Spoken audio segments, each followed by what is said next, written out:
중학교 때 수학 선생님이 참 무서운 분이셨어요. 그래서 시험을 보았다 하면 성적대로 때렸습니다. 아주 무섭게 때렸어요. 그 무서움 때문에 공부를 하게 됐고, 그리고 수학 시험 점수가 올라갔습니다. 근데 참 이상한 건요, 전 요즘도 꿈에 수학 시험을 보는 꿈을 칩니다. 그리고 그 수학 시험을 치를 때마다 드는 느낌은 똑같아요. 1년에 몇 번씩 꾸거든요. 그러면서도 30여 년이 지났는데 아직도 그 두려움 때문에 이제 시험을 보고, 그 시험을 볼 때마다 그 떨리는 그 마음은요 동일합니다. 어디 시험만 두렵겠습니까?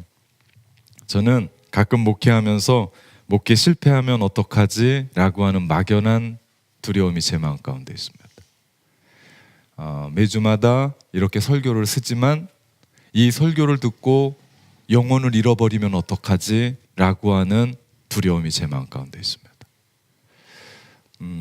담임 목사로 교회의 어떤 것을 결정할 때 이 일들로 교회가 혹시 한 사람이라도 실족하면 어떡하지? 라고 하는 두려움이 제 마음 가운데 있습니다. 사람이 그렇습니다. 이렇게 연약한 존재예요. 부족합니다. 다 알 수가 없습니다. 예측할 수가 없습니다. 내가 다 할 수도 없습니다. 그리고 내가 알 수도 없습니다. 도무지 알 수 없는 그 지경에, 그리고 그 일들은 또 갑작스럽게 진행돼요. 그리고 막 몰려갑니다. 그 현실 속에 우리는 두렵습니다. 내가 그렇게 원하고 바라는 것들이 있었어요. 그런데 안 됐습니다. 그럴 때 내 마음 가운데 두렵습니다. 자연재해 앞에서, 그게 지진이고 쓰나미만이 아닙니다. 비 올 때 치는 천둥과 번개에도 우리는 두렵습니다. 자녀들 키워가면서 우리 두려워요. 세상이 험한데 이 아이들이 또 어떻게 살아갈 수 있을까? 이 공부를 어떻게 다 끝낼 수 있을까? 그리고 이 자녀들이 어떻게 믿음을 끝까지 지키고 살아갈 수 있을까? 생각하면 두렵습니다. 이민으로 떠나온 우리네의 삶, 한국과는 전혀 다른 이 삶 속에서 앞이 보이지 않을 때 우리는 두렵습니다. 이곳이 길인 줄 알고 찾아왔는데 길이 도무지 보이지 않고 내가 생각대로 원하는 대로 일이 풀리지 않으면 두렵습니다. 재정이 바닥날 때, 들어올 곳은 없을 때 우리는 두렵습니다. 나이가 들어가면서 몸이 자꾸 이곳저곳 아프기를 시작하고, 몸을 만지다가 혹 뭔가라도 만져지면 이거 큰 병이 아닐까라고 하는 두려움이 내 마음 가운데 있습니다. 의사를 만나러 가고 싶어도 이것이 큰 것이면 어떡하지? 라고 하는 그런 생각이 우리 가운데 우리를 두렵게 하기도 합니다. 몸이 예전 같지 않아요. 일주일만 지나고 나면 회복이 됐는데 이제는 일주일이 뭡니까? 2주가 지나고 3주가 지나도 빨리 낫지 않는 것에 대해서 우리는 두려워합니다. 실로 우리에게는 참 많은 두려움이 있어요. 어떤 두려움은 타당합니다. 어떤 두려움은 상상이고요. 어떤 두려움은 비이성적인 것도 있기도 합니다. 인간이 얼마나 연약한지, 부족한지, 결핍의 존재인지를 보여주는 한 단면이 두려움입니다. 그리고 이 모든 것이 우리네의 삶입니다. 요즘 여러분을 두렵게 하는 것이 무엇입니까? 무엇이 여러분을 밤잠 설치게 하고, 무엇이 여러분을 초조하게 하고, 무엇이 여러분의 마음을 아프게 합니까? 무엇 때문에 두렵습니까? 두려움에 대한 자료를 찾아보니까 5가지의 두려움의 기본 패턴이 있더라고요. 이것이 하나하나 나타나기도 하고, 어떤 것은 복합적으로 나타나기도 하고, 어떤 것은 꼬리에 꼬리를 물고 나타나기도 하는데 5가지 범주 안에서 두려움이 일어나더라고요. 패턴이 있습니다. 첫째는 소멸입니다. 모든 사람에게는 자신의 존재가 사라질 것에 대한 두려움이 있대요. 이것은 죽음이라고 하는 것보다 더 근본적인 두려움이라고 얘기합니다. 그런 거죠. 내가 몸을 만져보는데 예전 같지 않은 몸을 보면서 내 마음 가운데 두려워하는, 이게 가장 바닥에 있는 그런 두려움입니다. 그런가 하면 두 번째로 절단에 대한 두려움이 있습니다. 신체의 한 부분을 잃으면 어쩌지 라고 하는 두려움이 우리 가운데 있대요. 몸의 기관이든 그것이 자연적인 어떤 기능이 상실되거나 마비되면 어떡하지? 그래서 이 두려움 때문에 우리 곤충을 보거나 거미를 보거나 우리 바퀴벌레를 보거나 뱀을 보면 소스라치게 놀래고 징그러운 것을 보면 놀래는 그런 두려움이 이런 두려움에 속한다는 겁니다.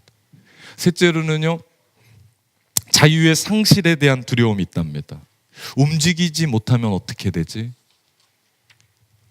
갇히게 되거나 제한되면, 나의 자유가 상실되면, 여기서부터 오는 것이 폐쇄 공포증이 이 안에 속한다고 얘기합니다. 그래서 사업을 하기도 두렵고, 그래서 가정을 이루기도 두렵고, 그래서 자식을 낳기도 두렵고, 심지어는 결혼하기도 두려운 그 두려움이 여기에 속한답니다. 넷째의 두려움은 분리랍니다.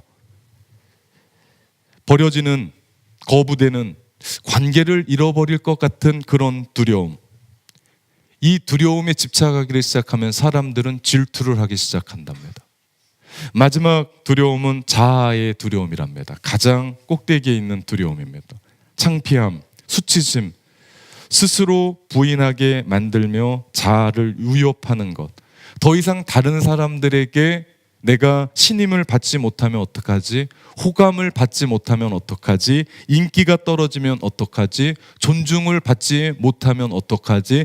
나라는 존재가 사라지면 어떡하지? 라고 하는 두려움이 여기에 속한대요. 실패를 두려워하는 두려움이 이 안에 속합니다. 경기가 좋지 않아서 내 비즈니스가 안 되고, 혹 내가 직장에서 해고당하면 어떡하지? 라고 하는 두려움이 여기에 속하는 두려움이랍니다. 그래서 사람들은 이 두려움을 만회해 보려고 보험을 듭니다. 그런데 보험을 드는 게 더 두려워요. 왜? 내가 암에 걸리면 암을 치료하기 위해서 보험을 드는데, 그 보험을 들어놓고 나니까 암에 걸리면 어떡하지 하는 그 두려움이 내 안에 엄습해 오는 거예요. 살다 보니까 생명보험을 들어요. 제가 가만 보니까 이 생명보험은 내가 죽어야 타는 보험이에요. 그 생명보험 들어놓고 마음 편한지 잘 모르겠습니다. 내가 죽어야 타는 그 보험. 행복하다고 어떤 일이 다 잘 된다고 두려움이 없느냐? 아닙니다. 사람들은 행복하면 행복할수록 이 행복이 깨지면 어떡하지라고 하는 두려움이 있답니다.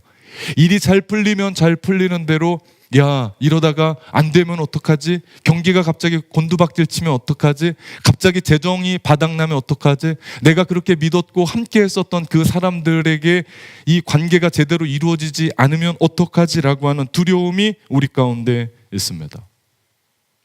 2019년 새로운 새해를 맞았는데 여러분 가운데 어떤 두려움이 있습니까? 무엇 때문에 두렵습니까? 무엇 때문에 가슴 졸이고 가슴 두근두근하고 초조하고 불안해합니까?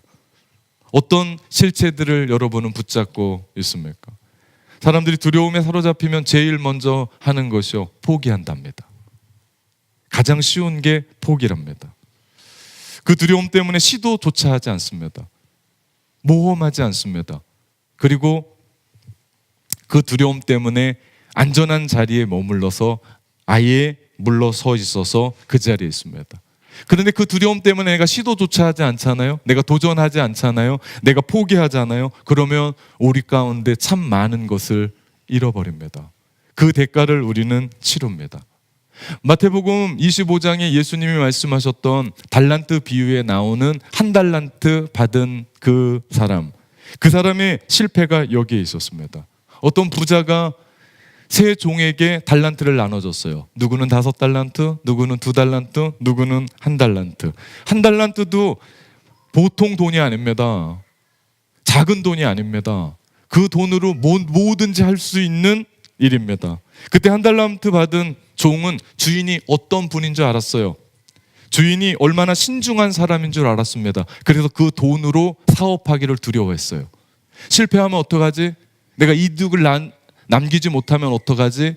그래서 그 주인이 두려운 나머지 그것을 땅에 묻습니다. 그리고 주인이 돌아와서 결산할 때 그 주인은 주인님이 주셨던 그 달란트입니다. 그대로 내놓습니다. 그때 주인이 얘기합니다. 악하고 게으른 종아. 그렇습니다. 두려움의 실체를 우리는 알아야 돼요. 그건 악한 겁니다. 무슨 얘기입니까? 영적인 겁니다. 우리가 이 부분을 그냥 두려운 게 아니라 영적으로 해석해야 됩니다. 영적인 싸움이죠. 그래서 그 두려움에 대해서 우리는 당당히 맞서야 할 필요가 있습니다. 우리 원수 사단은 우리의 삶을 향한 하나님의 목적을 훔치고 죽이고 빼앗고 멸망시키려고 계속해서 흔드는데 그 무기로 사용하는 것이 두려움이죠. 2019년 새로운 한 해가 시작되었습니다. 그래서 내가 막 달려야 되는데 그 두려움이 내 삶을 엄습해요. 너 과거에 그렇지 않았냐? 2018년에 그렇지 않았냐? 네가 작년에 그렇지 않았냐? 네가 그 과거에 그러지 않았냐? 그러면서 우리의 그 삶을 붙잡는 것이 바로 두려움이라고 하는 무기라는 거죠.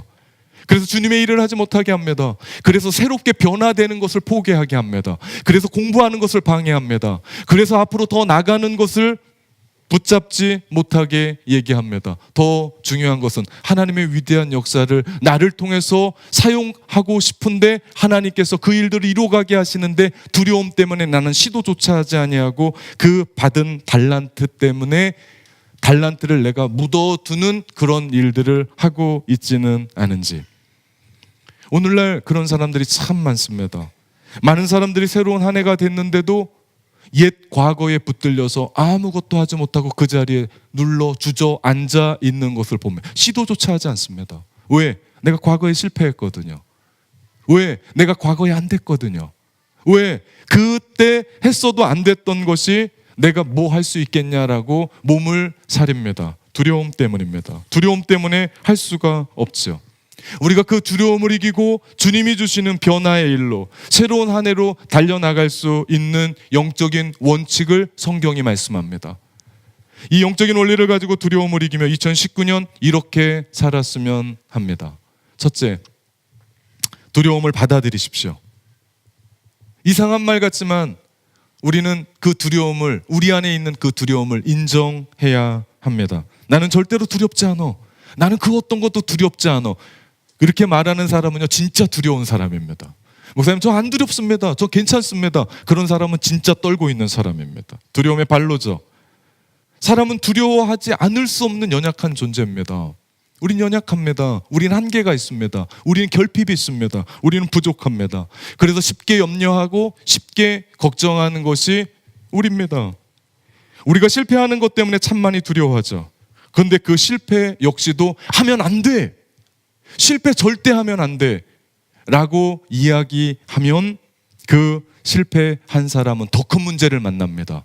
왜냐하면 실패하면 안 돼 라고 살아왔기 때문에 실패하면 다시 재기를 못해요. 다시 일어나지 못합니다.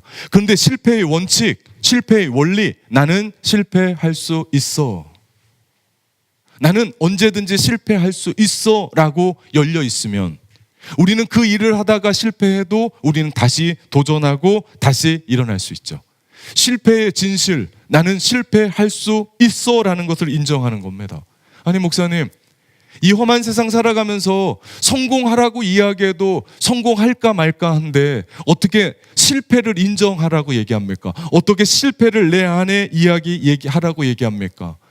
실패를 인정하는 것 처음에는 거북스럽습니다. 부담스럽습니다. 그리고 격려되지 않습니다. 하지만 실패의 파괴적인 두려움을 물리치려면 반드시 이 진리를 우리가 깨달아야 됩니다. 실패는 우리의 삶의 일부라는 거죠. 우리는 지금까지 실패하면서 여기까지 올라왔어요. 다 성공하지 않았습니다. 실패하면서 우리가 자녀들 키웠어요. 우리에게 제일 미안한 것이 큰 아이입니다. 그 아이는 우리가 뭔지 모르고 키웠어요. 그러니 우리 넷째는 행복하게 살아갑니다. 우리 이삭이한테 잘해줘야 돼. 불쌍한 놈입니다. 뭔지 모르고 막 키웠어요. 실패하면서 우리는 그렇게 살아가요. 이건 자녀 키우는 것만이 아닙니다. 신앙생활도 동일합니다. 우리의 삶도 동일한 거예요. 그러할 때 실패가 성공의 요리에서 매우 귀중한 자료라는 것을 우리는 알게 됩니다. 그 재료가 없으면 우리는 성공으로 갈 수 없다는 겁니다. 성경도 얘기해요. 야고보서에 보면 우리가 실수가 많으니, 실수가 조금 있다고 얘기하지 않아요. 야고보 선생님은 실수가 많대요. 참 많대요. 예, 실패가 우리의 성장의 일부라고요. 그렇게 받아들이는 겁니다. 실패를 그렇게 받아들이는 것처럼 두려움을 그대로 받아들이십시오. 두려움을 인정하십시오. 왜? 내 인생이 유한하기 때문에, 내 인생이 부족하기 때문에, 내가 다 알 수 없기 때문에, 내 삶에 결핍이 있기 때문에 인정하십시오. 유한하기 때문에 내가 이 땅을 영원히 살 것처럼 이상하게 살지 않습니다. 내 안에 부족함이 있기 때문에 내가 열심히 일하고 공부하고 최선을 다하고 그 일들을 움직여갑니다. 내가 내 삶 가운데 결핍이 있기 때문에 내가 열심히 해도 안 되는 그 부분은 하나님 앞에 무릎 꿇고 구할 수 있게 되는 거죠. 정말 중요한 한 가지 사실을, 내 마음 가운데 두려움이 들거들랑 그 두려움은 하나님을 찾으라고 하는 하나님의 신호인 것을 깨달으십시오. 내 마음에 두려우면 하나님 앞에 무릎 꿇으라고 하는 하나님의 신호구라는 그 생각을 들으십시오. 두려우면 그 두려움을 그냥 놔두고 그 두려움 때문에 두려워서 아무것도 못하지 말고 내 마음 가운데, 내 삶 가운데 어떤 일 앞에, 어떤 삶 앞에 두려움이 내 마음 가운데 들거든, 아, 하나님이 나를 부르시는구나. 아, 하나님이 나로 하여금 무릎 꿇게 하시는구나. 아, 하나님이 나로 하여금 기도하게 하시는구나. 그렇게 받아들이십시오. 내 마음 가운데 그렇게 받아들일 때 전능하신 하나님이, 나를 창조하시고 세계를 창조하시는 창조자 하나님이, 절대자 하나님이, 그분의 얼굴을 구하면 구할 때 그분께서 우리 가운데 역사하실 줄 믿습니다. 두려움이 우리 마음 가운데 더 깊게 있거들랑, 두려움이 우리 가운데 더 넓게 있거들랑, 두려움이 우리 삶 가운데 더 짙게 어둠으로 내려찌기들랑, 우리의 삶 가운데 하나님을 더 깊게, 하나님을 더 넓게, 하나님을 더 짙게 구하십시오. 그럴 때 우리의 두려움은 떠나가고 하나님을 만나는 계기가 될 줄 믿습니다. 뉴질랜드 1월 너무나 좋은 계절입니다. 기도하기예요. 하루에 새벽 5시 30분, 새벽도 아니에요. 날이 환합니다.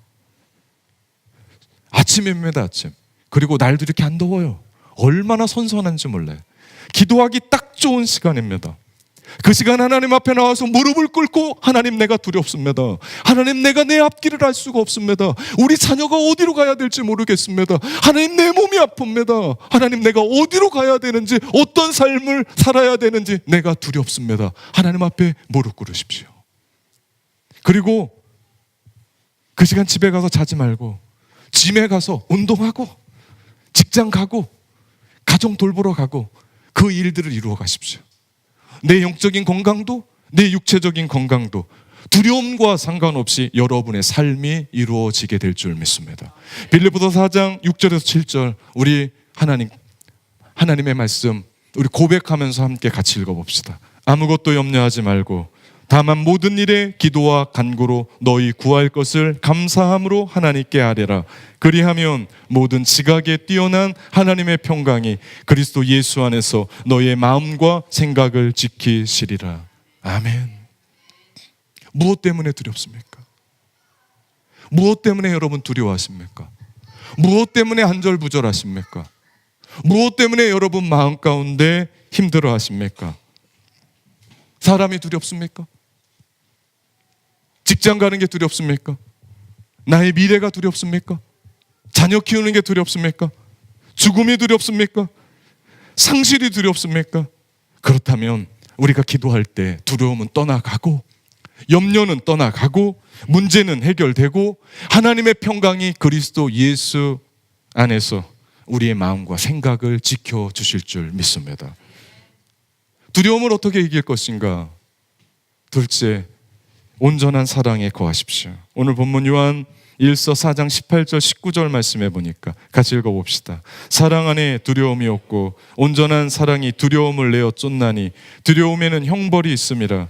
두려워하는 자는 사랑 안에서 온전히 이루지 못하였느니라. 우리가 사랑함은 그가 먼저 우리를 사랑하셨음이라. 성경은 말합니다. 사랑 안에는 두려움이 없습니다. 하나님의 사랑과 두려움은 공존할 수 없습니다. 같이 있을 수가 없어요. 물과 기름과 같은 겁니다. 섞일 수가 없습니다. 왜냐하면 그 하나님의 사랑은 온전한 사랑이기 때문입니다. 온전합니다. 두려움에는 형벌이 있습니다. 그렇죠? 우리가 마지막 우리 곳곳에서 호흡이 끝날 때 주님 만나게 되면 우리 가운데 심판이 있습니다. 거기에 두려움이 있죠. 그 두려움도 우리가 두려워하지 않을 수 있는 이유는 하나님의 완전하신 사랑 때문인 줄 믿습니다. 그 온전한 사랑이 오늘 19절 말씀해 보니까 우리가 사랑하면 그가 먼저 우리를 사랑하셨음이라고 얘기합니다. 내가 먼저 사랑한 게 아니에요. 나를 사랑해 주십시오라고 해서 사랑한 게 아닙니다. 그분이 우리에게 먼저 찾아오셔서 내가 너 사랑한다라고 말씀하시고, 예수 그리스도의 십자가, 나를 사랑하시는 하나님의 그 사랑의 확신, 확증, 내가 너를 이렇게 사랑한다라고 말씀하시며 죽을 수밖에 없었던, 두려울 수밖에 없었고 영원한 형벌에 떨어질 수밖에 없었던 우리를 향해 외아들 예수 그리스도를 우리 가운데 주셔서 먼저 사랑하셔서 우리로 하여금 두려워하지 않게 주님이 이끌어 가시는 그 사랑, 이 온전한 사랑이 두려움을 내어쫓죠. 우리 안에 두려움이 없죠. 왜? 예수 그리스도의 사랑이 우리 가운데 있을 때 우리는 두려움이 없습니다. 두려워하는 자는 사랑 안에서 온전히 이루지 못했다고 얘기합니다. 사랑하지 않는다면, 하나님의 사랑을 알지 못한다면 우리는 날마다 두려울 수밖에 없습니다. 왜? 우리는 그런 존재이기 때문에. 우리가 그런 존재인데, 원래 그렇게 두려운 존재인데 하나님이 우리를 사랑하시고 그 십자가의 사랑이 우리 가운데 들어왔을 때 우리는 이제는 두려울 게 없습니다.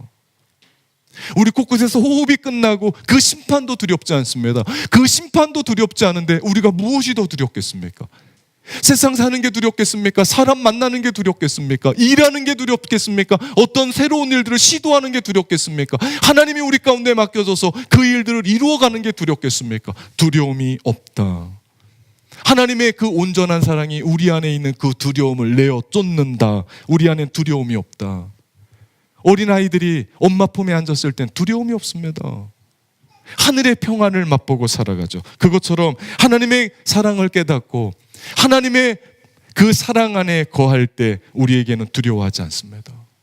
로마서 8장 35절 말씀해 보니까 누가 우리를 그리스도의 사랑에서 끊으리요? 묻는 겁니다. 무슨 얘기입니까? 끊을 자가 없습니다. 끊을 수 있는 게 없습니다. 그것이 환난이든 그것이 고난이든 그것이 박해든 그것이 기근이든 그것이 적신이든 위험이든 칼조차도 우리를 사랑하시는 그 하나님의 사랑에서 끊을 수 없다. 이게 무슨 얘기입니까? 그렇기 때문에 우리가 두려워하지 않아도 된다. 37절, 그러나 이 모든 일에 우리를 사랑하시는 이로 말미암아 우리가 넉넉히 이기느니라. 예수 그리스도의 십자가의 그 사랑으로 그 두려움을 넉넉히 이기시기를 주님의 이름으로 축원합니다. 그 사랑이 우리 가운데 있을 때 그 전능하신 하나님, 창조주 하나님, 그 아버지 되시는 그 하나님의 사랑, 독생자 죽이시기까지, 하나뿐이 없는 외아들 죽이시기까지 우리에게 주셨는데 우리 안에 그 어떤 두려움이 우리 가운데 있겠습니까? 로마서 8장 32절, 자기 아들을 아끼지 아니하시고 우리 모든 사람을 위하여 내주신 이가 어찌 그 아들과 함께 모든 것을 우리에게 주시지 아니하겠느냐. 그 온전한 사랑은 두려움을 내어 쫓는 줄 믿습니다. 사실 두려움은요, 하나님이 주시는 것이 아닙니다.